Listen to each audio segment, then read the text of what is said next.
Baik, ada satu pendapat yang sedang berlegar di kalangan mereka yang menonton channel Glowy ketika ini, iaitu mereka kata perlu berehat ataupun rehatkan kulit ataupun puasakan kulit daripada memakai apa-apa produk apabila kita nak cuba produk baru. Maksudnya sebelum nak cuba produk baru tu kena rehatkan kulit. Jangan pakai apa-apa dahulu selama seminggu dalam satu tempoh lah ya. Lepas tempoh tu baru kita pakai produk yang baru. Adakah ini benar ataupun tidak? Dalam video inilah kita bincangkan.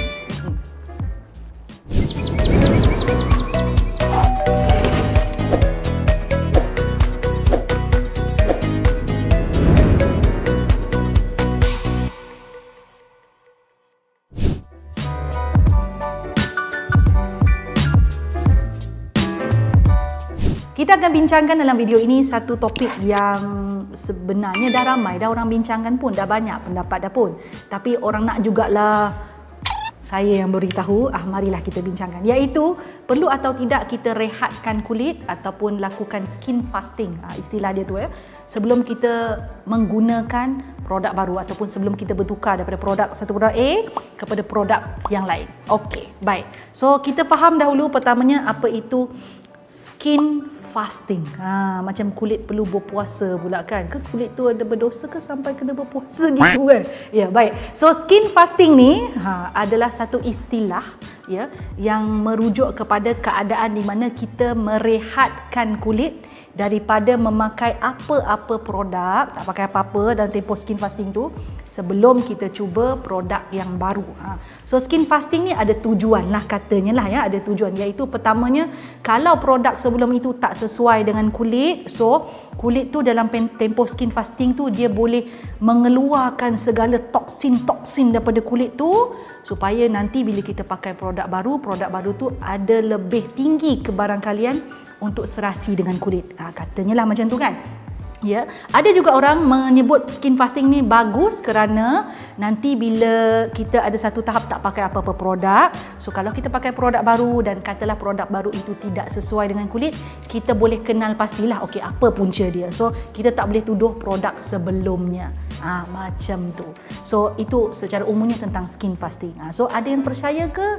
Ada yang tak percaya tentang skin fasting ke? Cuba angkat tangan saya tengok. Ya, ada yang pernah buat ke? Ada yang tak pernah buat ya. Baik. So bila menyebut tentang skin fasting, sebenarnya dia adalah satu istilah yang pertama kali saya baca dalam satu buku skincare daripada Jepun sebenarnya ya, yang mana skin fasting ini banyak digunakan oleh wanita-wanita yang pengamal skincare daripada Jepun. Tujuan utamanya adalah untuk mengembalikan keupayaan kulit. Dalam buku tu dia sebut, so kalau kulit kita terlampau banyak bergantung dengan produk, tak baguslah. Nanti kulit kita tu dia terlampau mahukan bahan daripada produk, jadi dia tak boleh run it on natural function. Dia tak boleh jalankan proses semula jadi sendiri. So bagi saya kalau konsep itu yang diberitahu, it will be, kita kena tengok kajian yes or no, macam tu. So buku tu menyebut sedemikian.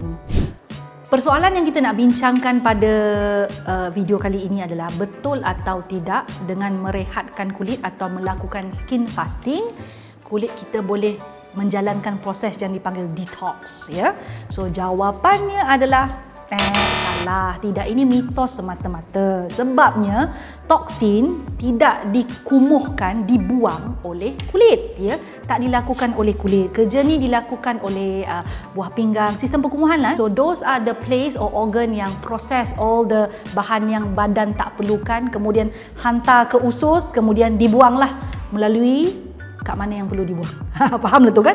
Jadi, tapi ada juga kajian menyebut sebahagian kecil perkumuhan ni berlaku pada dengan cara perpeluhan, iaitu melalui kelenjar peluh. So jangan salah faham. Kelenjar peluh tak sama dengan kelenjar minyak. So yang melakukan kerja perkumuhan sedikit ya, bukan kesemuanya daripada peluh, kelenjar peluh lah. So taklah mengganggu pun, tak menyebabkan kulit melakukan proses detoxifying pun. So kenapa kita perlu buat? So itu semua mitos. Mitos semata-mata. Tapi kenapa orang yang melakukan skin fasting atau merehatkan kulit ini tetap beria-ria bagi tahu yang skin fasting atau merehatkan kulit sebelum pakai produk baru ni bagus untuk kulit mereka. Kenapa? Sebabnya pertama, sekiranya ketika memakai produk yang lama itu mereka mengalami tersasul, mengalami breakout ataupun mungkin purging, so bila dia berhenti pakai, masalah itu akan berkurangan lah. Jadi dia ingatkan benda tu datang daripada proses detox, tapi sebenarnya tidak, kerana dia berhenti pakai produk yang menjadi punca kepada keadaan itu. Sebab itulah dia berkurang. Satu lagi adalah sekiranya seseorang sebelum tu kan dia pakai produk yang mana terlampau banyak mengandungi bahan yang bersifat exfoliating. Contohnya dia pakai serum exfoliating, dia pakai toner ada exfoliating, dia pakai pencuci muka ada bahan exfoliating. So bila dia berhenti pakai produk yang mengandungi terlampau banyak bahan exfoliating ini, dia berhenti pakai, jadi kulit dia pun tidak mengalami situasi over exfoliate dah, kulit dia jadi lebih baik.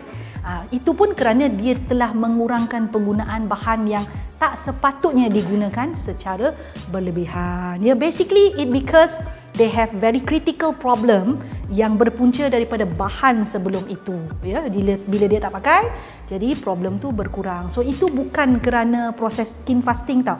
Kerana anda kurangkan guna bahan tersebut, hentikan penggunaan bahan tersebut. Pada masa yang sama kena ingat, kita skin fasting ke, kita tak skin fasting ke, pakai produk ke ataupun tidak pakai ke, proses kulit kita bertukar sel ni, kita panggil kitaran sel kulit ni, tetap akan berlaku juga. So still kulit yang disebut sel kulit mati yang berada permukaan ni akan tetap ditanggalkan juga. Itu proses tu tetap akan berlaku sama ada kita buat so-called fasting ataupun tidak.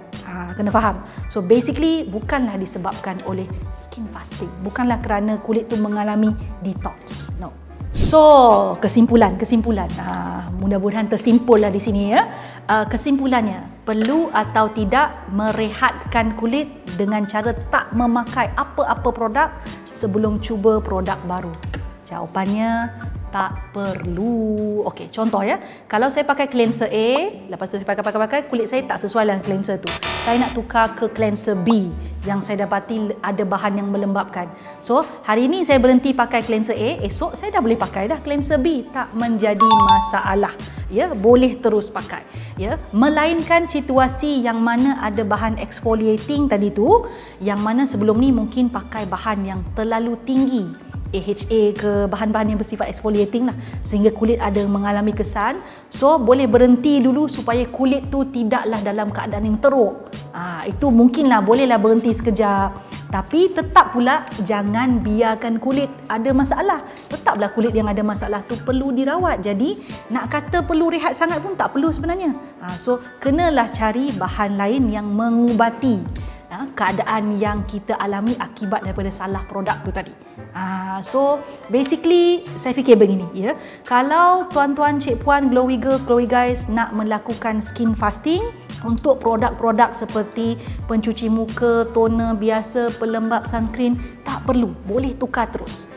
Kalau tuan-tuan, cik puan, glowy girls, glowy guys pernah pakai produk yang mana menyebabkan kulit alami breakout teruk dan kena berhenti sekejap untuk melegakan, tak menjadi masalah. Tapi kena faham, bukan disebabkan detox, kerana you want the product untuk dihentikan penggunaan supaya kulit tak jadi lebih teruk. But few days after that, tak menjadi kesalahan pun nak cuba produk lain. Dan tetap kena amalkan dalam keadaan skin kita breakout ya. Tetap kena amalkan juga rutin yang asas ya. Cuci muka, pelembap tu semua tetap kena amalkan juga. Okey. So, sekali lagi kesimpulannya, adakah skin fasting atau merehatkan wajah perlu sebelum pakai produk baru? Nahi hai. Tiba cakap Hindustan. Tak perlu. Okey? Suka video yang saya selalu kongsikan? Apa kata? Jangan apa kata, buat sekarang ya. Subscribe channel saya, like, share dan pastikan tekan butang loceng tu. Yang ada loceng tu, yang cute-cute loceng kecil tu tekan supaya anda mendapat notifikasi setiap kali saya masukkan video baru. Jangan terlepas, jangan tertinggal. Buat sekarang.